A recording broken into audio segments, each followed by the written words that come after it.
The stars had always called to humanity, and in the year 2847, they finally answered back. Ambassador Chen Wei stood at the viewport of the diplomatic vessel Horizon and watched as the massive space station grew larger against the endless black of space. She had dreamed of this moment since childhood, when she would stare up at the night sky and wonder if anyone was looking back. Now she knew the answer, and it terrified her more than she wanted to admit. The Galactic Concord Assembly Station was larger than some moons. A spinning wheel of metal and light that housed representatives from 17 different spacefaring species. These civilizations had ruled the galaxy for 12,000 years, building empires that spanned hundreds of star systems, while humanity was still learning to forge bronze tools. And today, for the first time in history, a human would address them. Chen Wei adjusted her formal uniform and took a deep breath as the docking clamps engaged with a heavy thunk that echoed through the ship. Her aide, a young man named Marcus, handed her the diplomatic folder containing Earth's proposal for membership in the Concord. "Remember," he said quietly, "they agreed to hear us out, and that has to mean something." Chen Wei nodded but said nothing, because she had studied these species for 20 years and she knew that agreeing to listen did not mean agreeing to respect. The airlock opened with a hiss of pressure equalization, and two figures waited on the other side. They were Vorn, the species that had first detected humanity's interstellar probe 6 months ago, standing nearly 3 meters tall on 6 segmented legs. Their bodies were covered in chitinous plates that gleamed under the station lights, and their compound eyes reflected Chen Wei's image back at her 1,000 times over. "Ambassador Chen Wei of Earth," the larger Vorn said in a clicking voice that the translator implant behind her ear converted to flat English. "You will follow us to the assembly chamber, where your petition will be heard. No greeting, no welcome, no acknowledgement of the historic nature of this moment. Just instructions." Chen Wei followed without complaint because humanity could not afford pride right now. The walk to the assembly chamber took them through corridors filled with beings that defied human imagination. She saw the Cathari, massive slug-like creatures that left trails of bioluminescent slime as they moved on hover platforms. She passed a group of mind-weavers, frail beings with oversized skulls who communicated through pure telepathy and looked at her with expressions she could not read. A Rithani warrior stood guard at one intersection, his scaled body towering over her as his yellow eyes tracked her movement with predatory interest. None of them spoke to her. None of them acknowledged her existence, beyond brief glances that carried something she recognized all too well.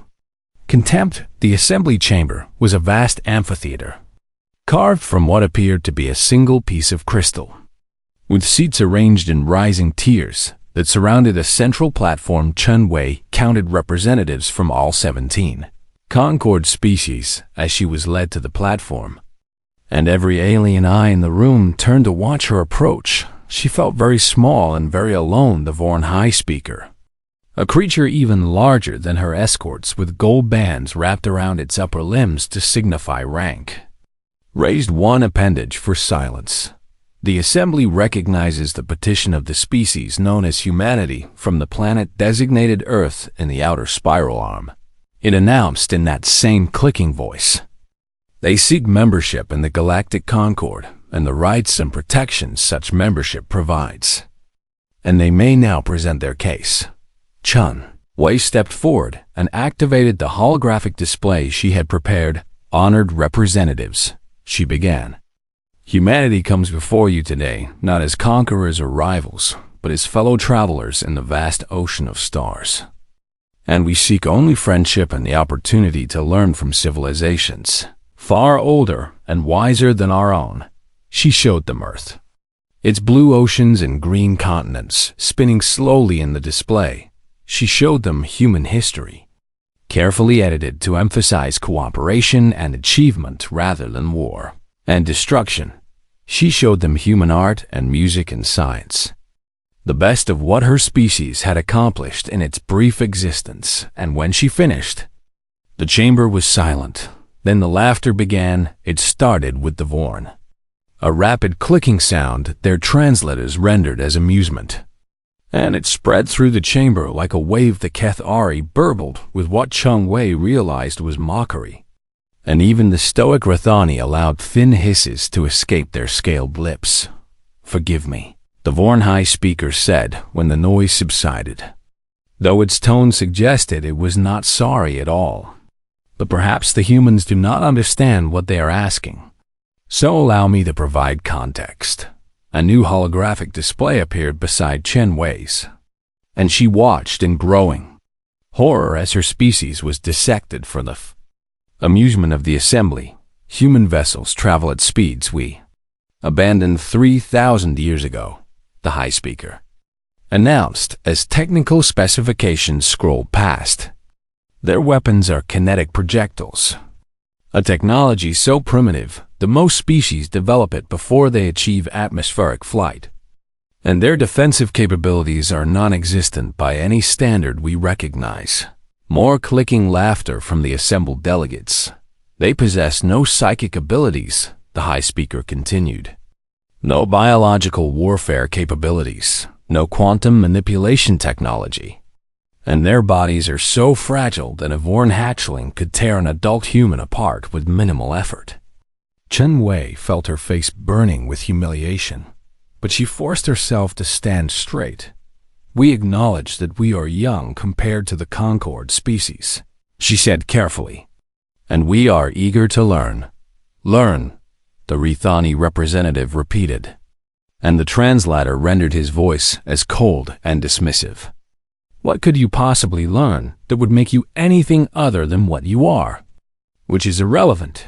The vote took less than 10 minutes. Humanity was denied membership in the Galactic Concord by unanimous decision.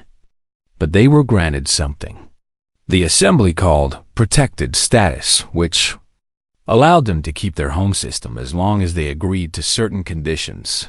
No expansion beyond the Sol system, no development of weapons above their current technological level, no interference in Concord affairs, and mandatory tribute payments to the Rathani Dominion for protection services.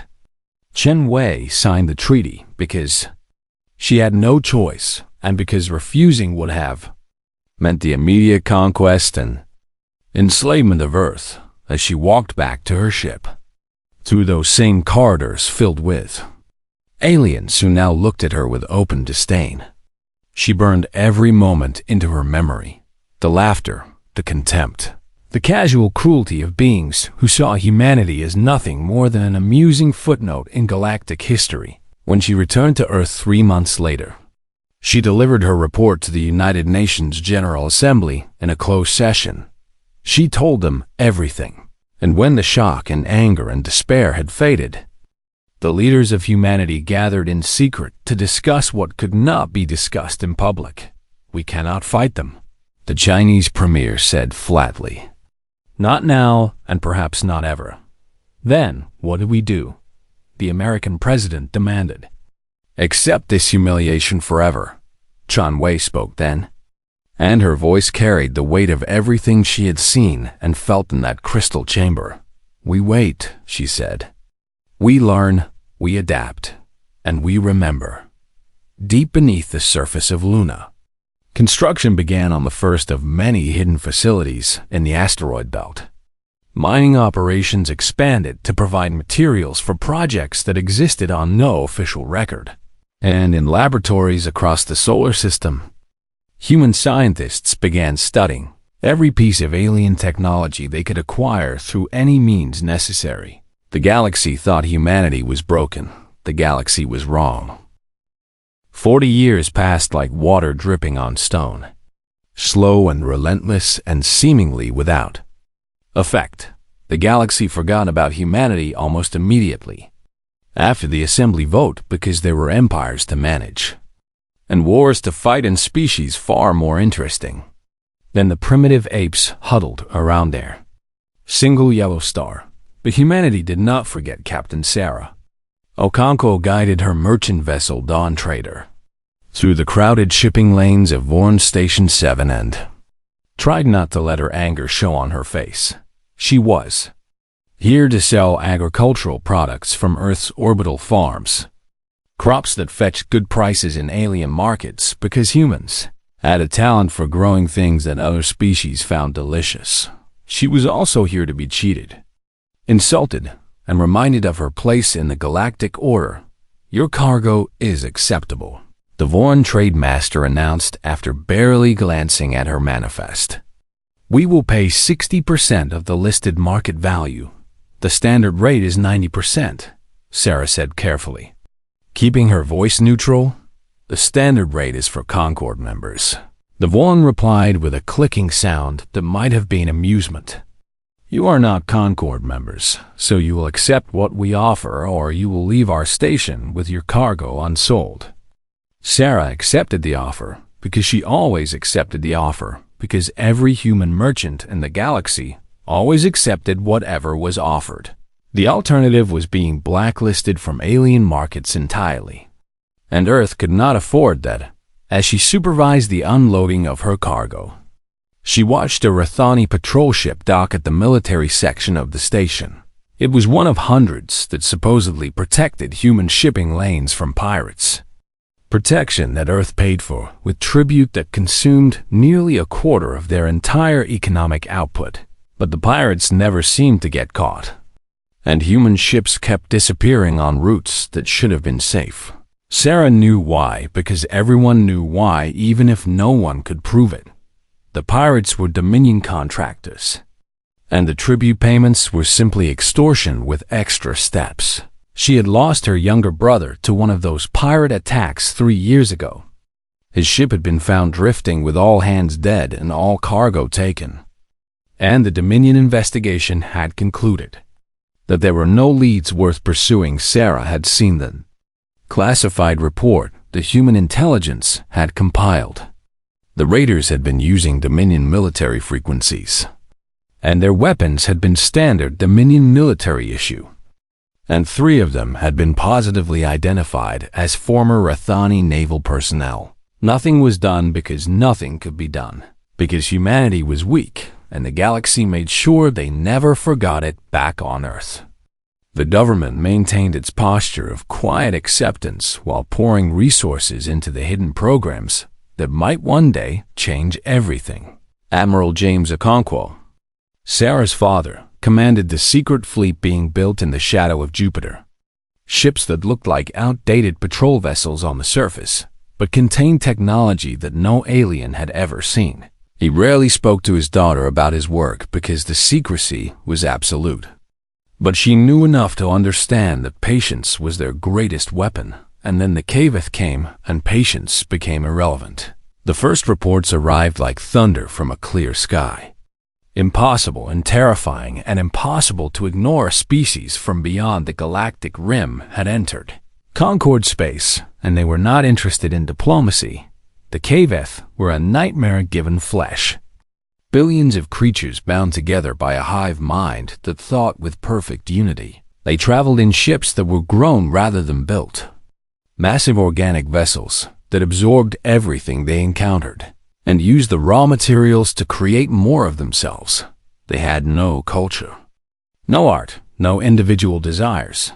They had only hunger. The Rathani Dominion sent Admiral Sethrak to destroy them because Admiral Sethrak had never lost a battle, and the Dominion needed to remind the galaxy of its power. He took 400 warships, the finest in the Dominion fleet, and he met the Kaveth swarm at the edge of their territory. The battle lasted 11 minutes. Every single Dominion ship was destroyed, and the sensor recordings showed something that made veteran military commanders across the galaxy weep with fear. The Kaveth had adapted to Dominion weapons in real time, shifting their organic armor to absorb energy blasts that should have torn them apart, changing their attack patterns to exploit weaknesses that the Dominion tactics revealed. 11 minutes and 400 ships, and the greatest admiral in Dominion history, all gone like they had never existed the Vorn tried next, because the Vorn had biological weapons that had ended wars before they began. Plagues and parasites and engineered horrors that could devastate entire planets. The Kaveth absorbed the weapons, analyzed them, and became immune within hours. Then they began using modified versions against Vorn worlds. The Mind Weavers attempted to overwhelm the Hive consciousness with their combined psychic power.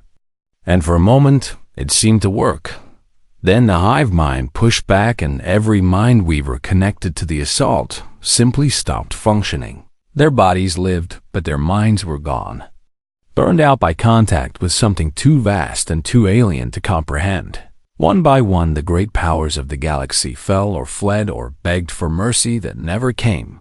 The Kaveth did not negotiate, did not accept surrender, did not acknowledge any form of communication.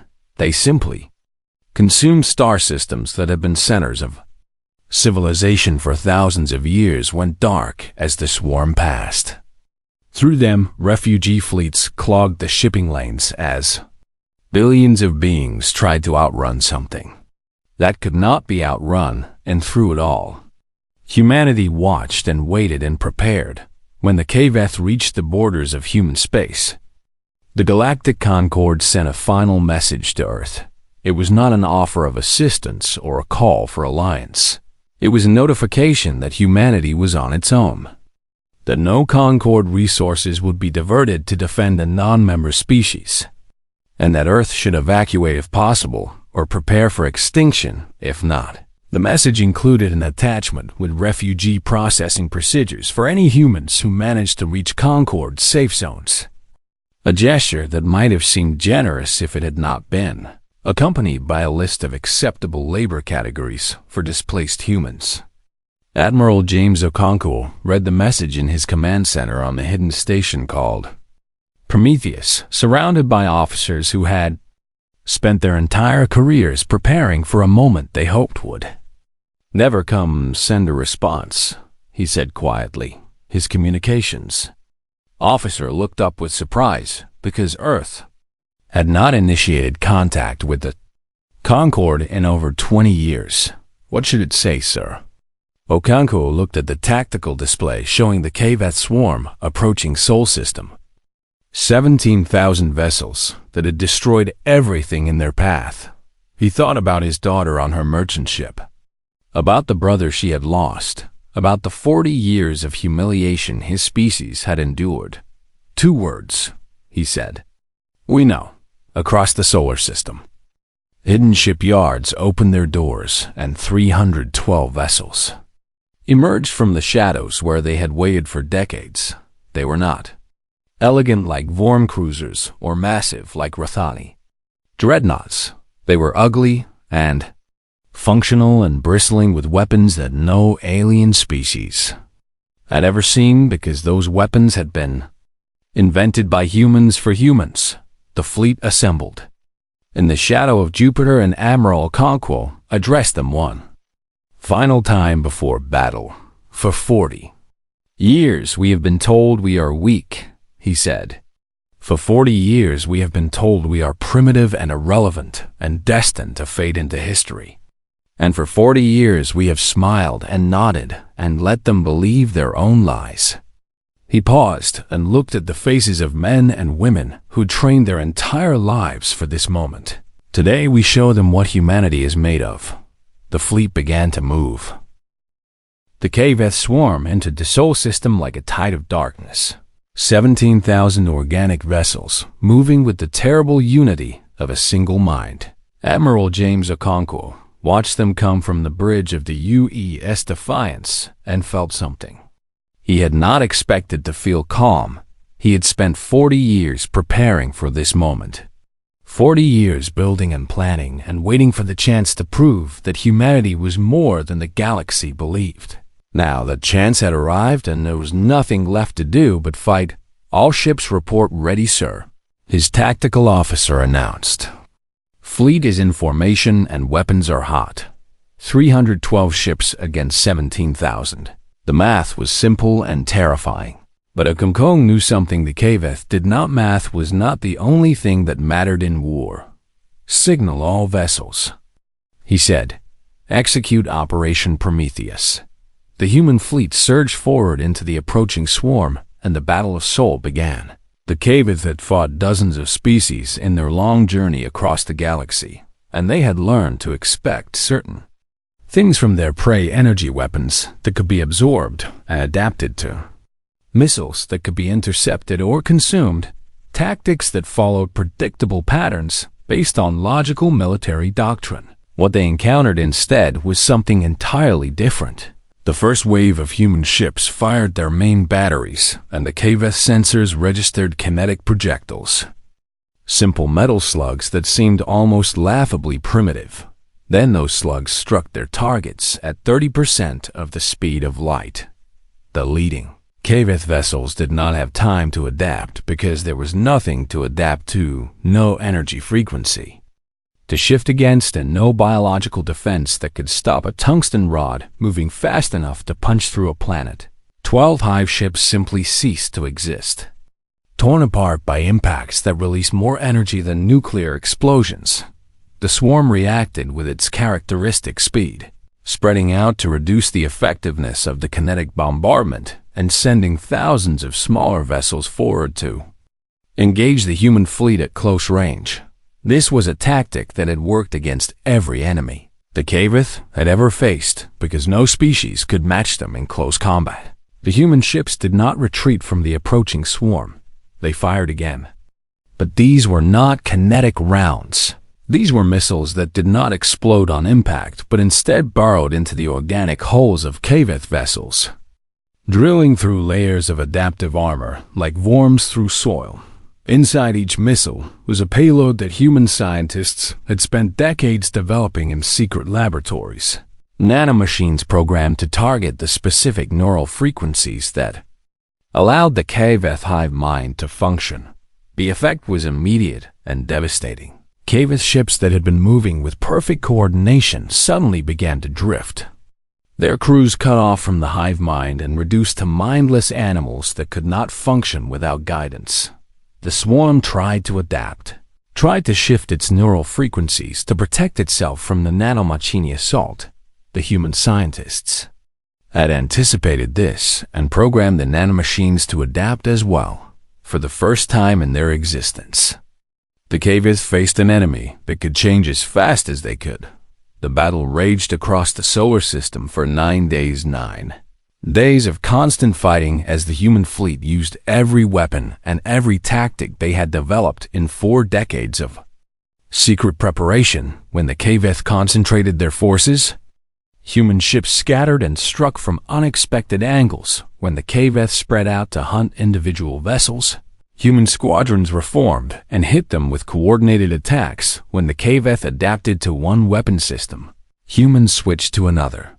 Captain Sarah Okonkwo commanded the destroyer Relentless and fought with a fury that surprised even her own crew. She thought of her brother every time she gave the order to fire. Every time a Kaveth vessel broke apart under her guns, she was not fighting for Earth or humanity or the future. She was fighting for everyone who had ever been told they were not good enough, for every human who had suffered under the casual cruelty of a galaxy that saw them as nothing. On the 5th day of battle, her ship was critically damaged by a Kaveth ramming attack that tore through her forward section. Standard doctrine said she should withdraw, save her crew, live to fight another day. Sarah had a different idea. All hands abandoned ship. She ordered, load the evacuation pods with the special packages. Her crew knew what she meant because they had trained for this possibility. Within minutes, the Relentless was empty, except for Sarah and a skeleton crew of volunteers who refused to leave their captain. "Are you sure about this, sir?"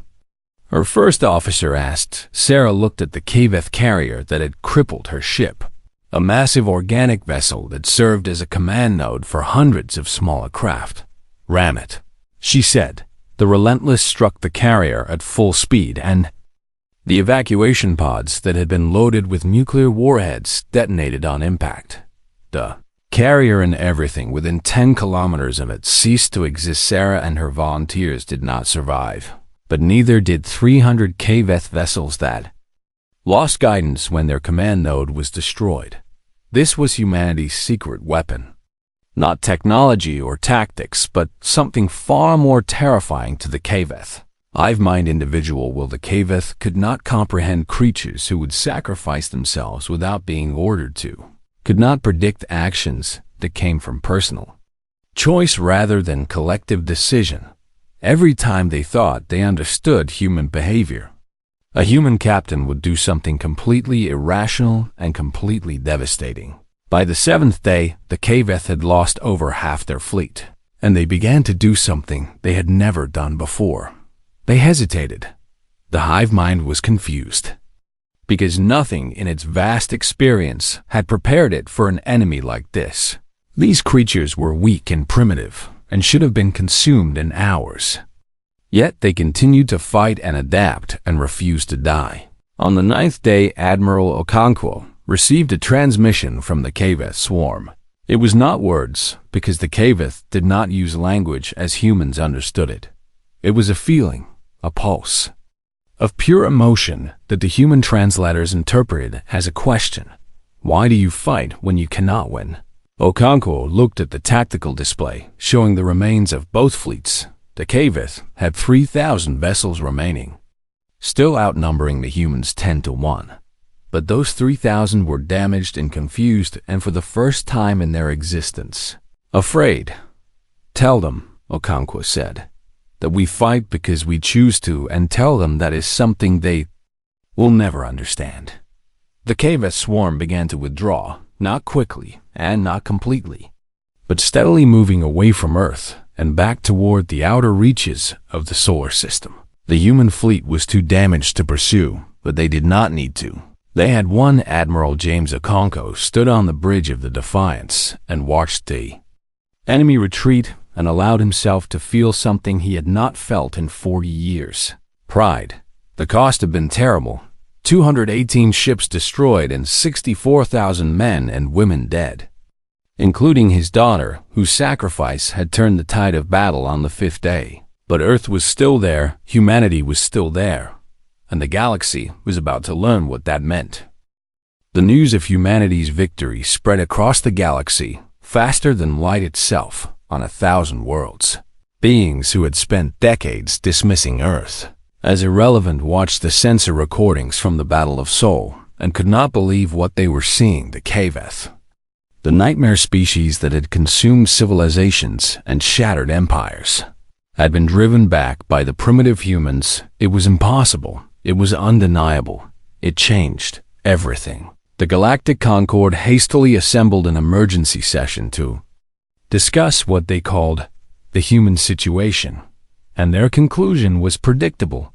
Humanity must be brought into the fold, controlled and managed, and made to understand that one victory did not make them equals. Ambassador Chen Wei received their invitation 3 weeks after the battle ended, and she almost laughed when she read it. The same species that had mocked her 40 years ago now wanted to talk about integration and partnership and mutual security arrangements. She suspected they also wanted access to human weapons technology. Her response was simple and direct. Earth declines the invitation, but thanks the Concord for its concern during the recent crisis. The sarcasm was intentional. While the Concord debated and deliberated, Admiral Okonkwo was busy with other matters. His surviving ships have been repaired and reinforced with vessels from the reserve fleets that have been hidden throughout the solar system. 94 ships now flew under his command. Not enough to challenge the full might of any Concord power, but more than enough for what he had planned. Set course for the Vethos system. He ordered. Vethos was the heart of the Rithani Dominion, home to their government and their largest shipyards, and the seat of their pride. It was also where the orders had originated for 40 years of pirate attacks on human shipping. Okonkwo had the evidence because human intelligence had been collecting it since the attacks began. Every raid traced to Dominion contractors. Every bribe paid to keep Concord investigators away. every human life lost to protect the profitable arrangement. That kept Earth weak and desperate. He intended to present that evidence in person. The Dominion detected the human fleet 3 days before it reached Vethos, and their response was immediate. High Commander Vethros assembled 900 warships to intercept the approaching humans, a force that outnumbered them nearly 10 to 1. He broadcast a message demanding that the humans stand down and return to their own space. "You have won one battle against a common enemy," Vethros said, his scaled face filling the view screen with an expression of cold anger. "Do not mistake this for equality, and do not mistake our patience for weakness." Okonkwo studied the Rithani commander and saw exactly what he expected to see: arrogance. The same arrogance that had allowed the Dominion to treat humanity like prey for 40 years. The same arrogance that assumed superior numbers meant guaranteed victory. "High Commander," Okonkwo replied calmly, "I am here to deliver evidence of Dominion crimes against Earth, and I am authorized to demand reparations and a formal apology." Vethros made a sound that the translator rendered as contemptuous amusement. "You demand nothing, human, because you are in no position to demand anything. I respectfully disagree." Okonkwo gave a signal and his communications officer began broadcasting on every Concord frequency. The evidence streamed across the galaxy in a torrent of data. Decades of recorded transmissions and intercepted communications and financial records that proved beyond any doubt what the Dominion had done. Every species in the Concord received the files.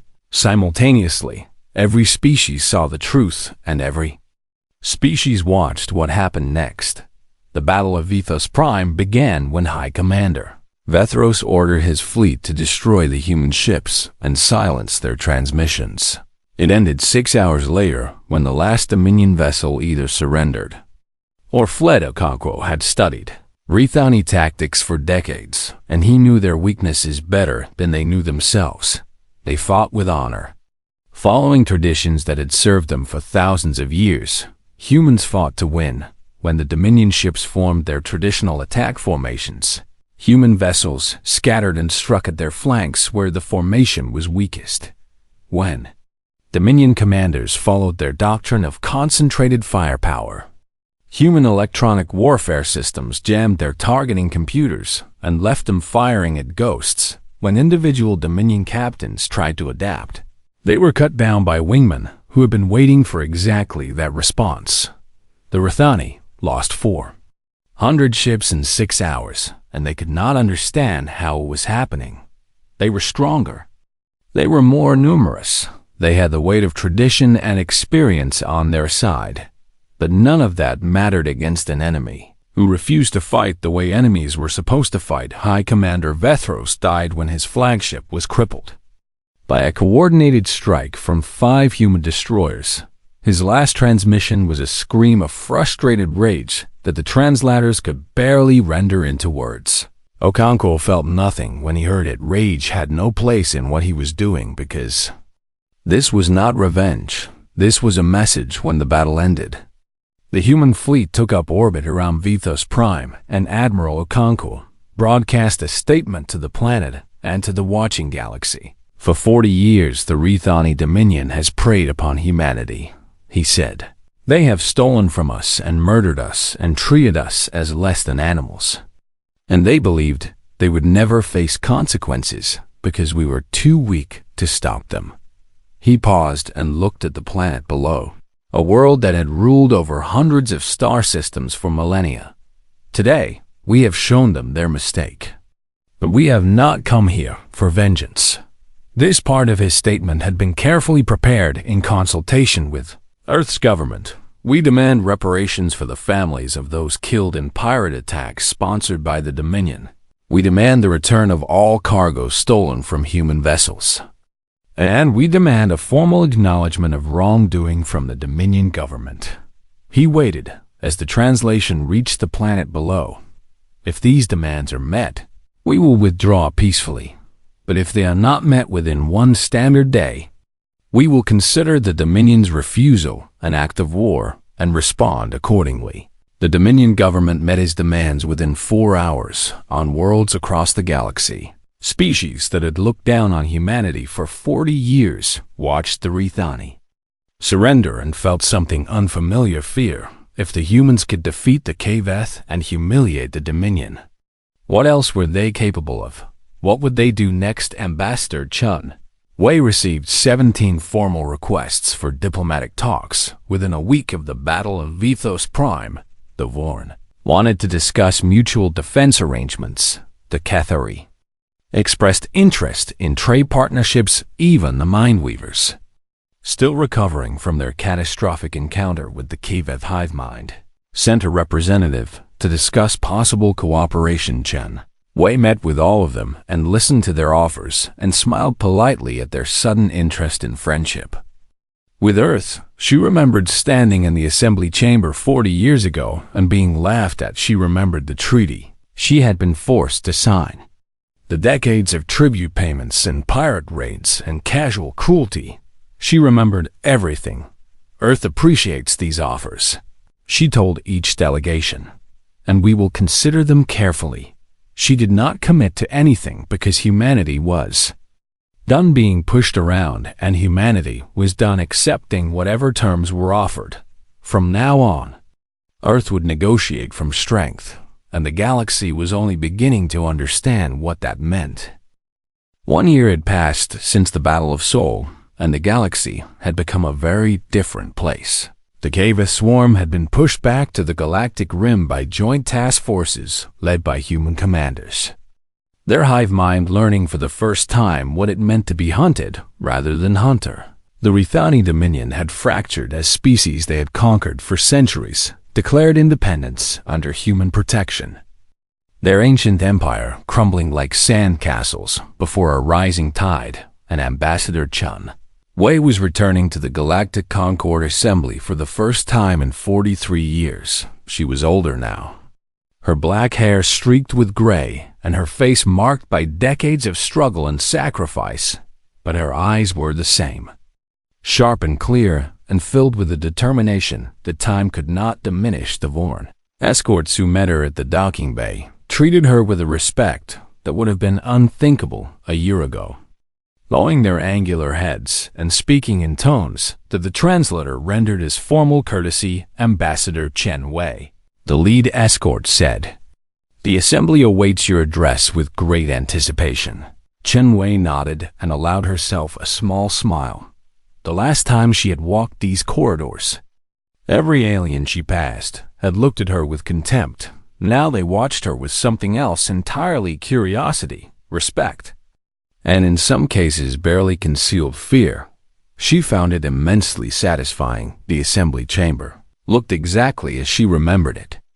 The same crystal walls and rising tiers of seats, filled with representatives from across the galaxy, but the atmosphere was different, heavy with tension and uncertainty. These species had ruled the stars for 12,000 years without ever being seriously challenged. Now they faced a future they could not predict or control. Chen Wei took her place on the central platform and looked up at the assembled delegates. She saw the Vorn High Speaker watching her with compound eyes that no longer held mockery. She saw Rethani representatives who could not meet her gaze. She saw beings from a dozen species who had dismissed humanity as irrelevant and were now desperately trying to figure out what humans wanted. 43 years ago, she began, "I stood in this chamber and listened to you laugh, and you called us weak and primitive and beneath your notice." Her voice echoed through the vast space, and every translation system in the room worked to carry her words to every delegate. "You were right about some things. Our ships were slower, and our weapons were cruder, and we had no experience with galactic warfare or politics." She paused and let the silence stretch.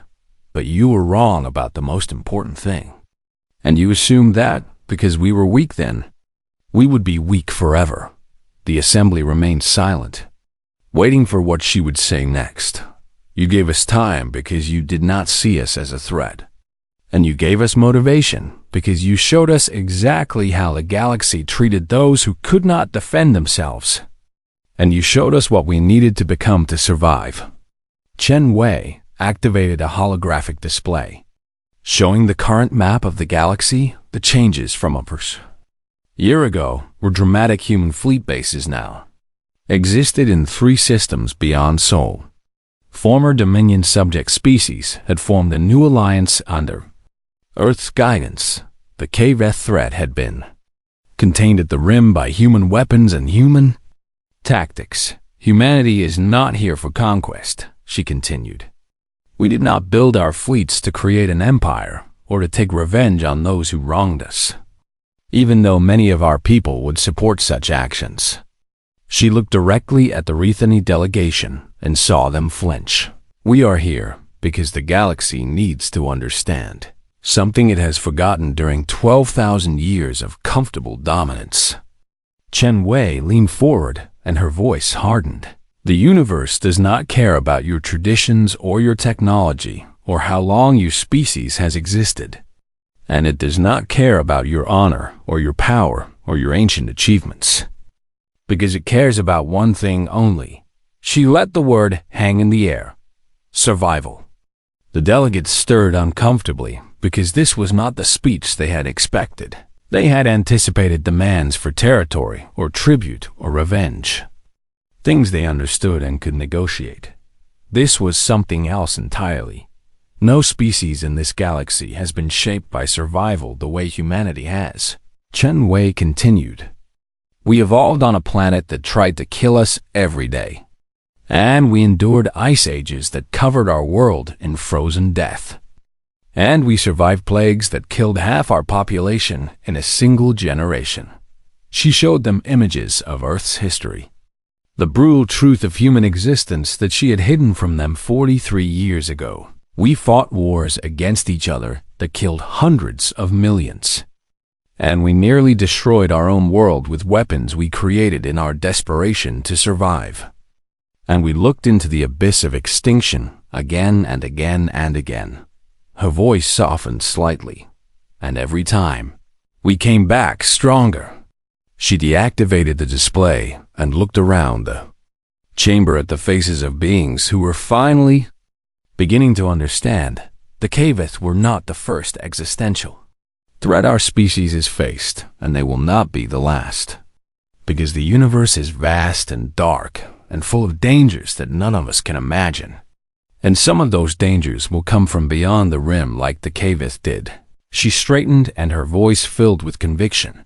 When those threats come, you will need us, not because we are stronger than you or smarter than you, but because we are different from you in ways that matter. She gestured at the assembly. You have spent 12,000 years building civilizations based on stability and tradition and careful management of resources. And these are good things that have allowed your species to prosper and grow. Her expression hardened. But they've also made you slow and predictable, and unable to respond when the rules suddenly change. Because your strength has become your weakness. She pointed at herself. Humanity is chaos and adaptation and stubborn refusal to accept defeat.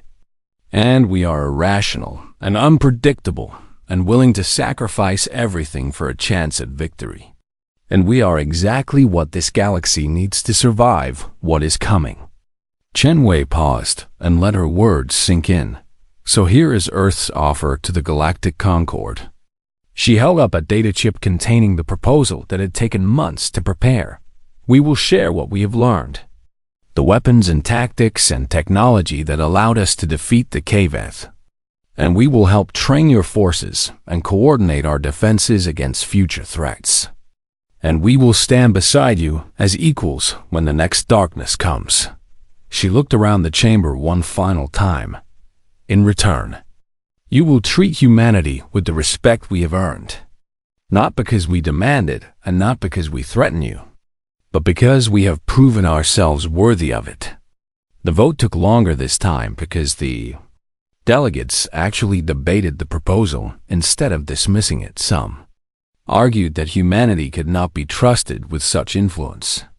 Others insisted that the humans had proven themselves and deserved recognition. A few suggested that refusing would only push humanity toward conquest and that cooperation was the safer path. In the end, the vote was unanimous. Humanity was granted full membership in the Galactic Concord with all the rights and privileges that entailed. Admiral James Okonkwo watched the proceedings from Earth, surrounded by the officers and leaders who had made this moment possible. He thought of his daughter Sarah, who had died at the Battle of Seoul, whose sacrifice had helped turn the tide against the Kaveth. He thought of all the men and women who had served in secret for 40 years, building and training and waiting for the chance to prove their worth. He thought of the galaxy that had mocked humanity and dismissed them and was now asking for their help. And he smiled because humanity had always been good at one thing above all others: surviving. In the histories written afterward, scholars would debate exactly when human dominance of galactic affairs began. Some pointed to the Battle of Seoul, the moment when humanity first proved it could stand against any enemy. Others argued it was the Battle of Vithos Prime, when the old order crumbled before human determination. A few historians traced it back to that first day in the assembly chamber, when Chun Wei was laughed at and swore to herself that things would change. But the humans themselves knew the truth. It began the moment the galaxy chose mockery over respect. Because in that moment, humanity learned what it needed to become, and humanity had always been very good at becoming whatever it needed to be. The stars belonged to everyone now, but it was humanity who had earned the right to lead the end.